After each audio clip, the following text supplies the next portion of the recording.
Hello po sa inyong lahat. Andito na naman si Uncle Dean at ang pag-uusapan naman natin ngayon ay sayote. At bakit nga ba tayo kakain ng sayote?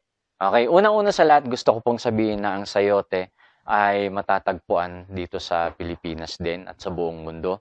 At ito po ay madalas na ginagamit sa salad sa ibang bansa. Pero dito po sa atin, ang nakasanayan ay ang kinakain lang natin ay yung bunga ng sayote o yung talbos ng sayote.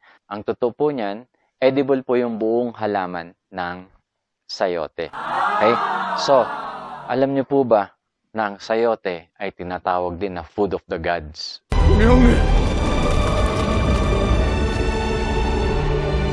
O diba? Sa atin lang naman para minamalit natin pag sayote lang yan.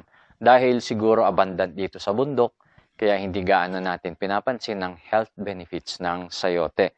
Pero sa mga hindi nakakaalam kung ano ang sayote, eto po siya. Eto ang itsura ng sayote. Sayote. Ayan. At eto naman po yung itsura ng talbos ng sayote. So kami rito, madalas namin kinakain to sa loob ng isang linggo. Baka 2 beses kaming kumakain ng talbos ng sayote. At ang talbos ng sayote actually pwede rin gawing tsaa. Okay, diuretic din siya kasi hindi lang to yung niluluto kasama ng bawang, konting tubig, kahit na anong isahog mo rito pwede. Masarap ang sayote. Pero syempre, bakit nga ba kami madalas nagko-consume ng sayote? Una sa lahat, mura kasi. Syempre, madaming sayote rito, mura. Actually, yung isang bundle ng ganito, pag sa talipapa mo bibili, nasa mga 40-50. Pero pag diretso sa palengke, nasa 20 pesos lang ito. Okay, pero pag-uusapan natin, bakit mahilig tayo sa sayote? Kasi ang dami-daming health benefits. Okay, unang-una sa listahan ay maganda ang sayote para sa ating puso. Pangalawa ay it improves liver functions. It reduces fat accumulation in the liver and also reduces the level of bad cholesterol. Third is it regulates blood sugar. Actually, sa mga diabetic, mga katulad naming medyo matataas ang sukal, nire-recommend din talaga yung pagkain ng sayote. Kasi nga, halos mababa yung sugar content nito. Isa pa po ay it supports healthy pregnancy dahil sa folate.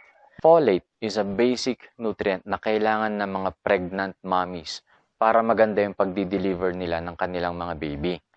Every woman who actually tries to get pregnant is advised to folate as it plays an important role in the healthy development of the fetus brain, spinal cord, and proper development of the baby. Sayote vegetables have a 40% daily approved folate intake for a pregnant woman. O, diba? Sayote lang po yun, pero kailangan din pala ng mga buntis ang sayote dahil sa kanyang folate content. Isa pa po, rich din ng sayote sa antioxidants dahil nga sa vitamin C. Actually, ang dami-dami pang nutrients na nasa loob ng sayote, but hindi naman ako scientist para malaman lahat yung mga, kung ano man yung mga yun, pero suffice to say na alam ko na mataas ang antioxidant capability ng sayote, kaya nga madalas namin siyang kinakain. Ano pa ba yung iba? Nakalagay dun sa mga research natin, it prevents cancer.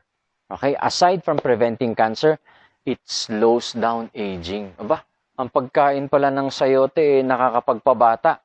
Pagkakain ka ng sayote, nakakapagpabata daw. Anyway, hindi lang yon, hindi lang nakakapagpabata. It's also good for the gut. It aids in weight loss. Siyempre nga naman, di ba, gulay yan. It aids in weight loss. It triggers cognitive function. Magandang treatment din pag meron kang kidney stones. Of course, it prevents constipation kasi nga diuretic din ito and at the same time mataas ang fiber. And it prevents anemia and lowers blood pressure. Actually, sobrang, kung tutuusin, food of the gods talaga ang sayote. So, dapat hindi natin siya minamaliit kasi napaka-nutritious ng sayote. Lalong-lalo na sa mga buntis, kailangan yung kumain din pala ng sayote. So, yan. I hope, ladies and gentlemen, na nakita natin yung benefits ng sayote. kumuha tayo ng sayote. Very nutritious, very cheap. At yan po ang kwento ko ngayong araw na ito. Maraming salamat po sa inyong lahat. Kung meron kayong gustong i-discuss na ikukwento natin, sulat nyo lang po sa baba at tignan natin kung kakayanin nating ikwento. Maraming salamat po sa inyong lahat. Ako again, si Uncle Dean, at maraming sayote po sa inyong lahat.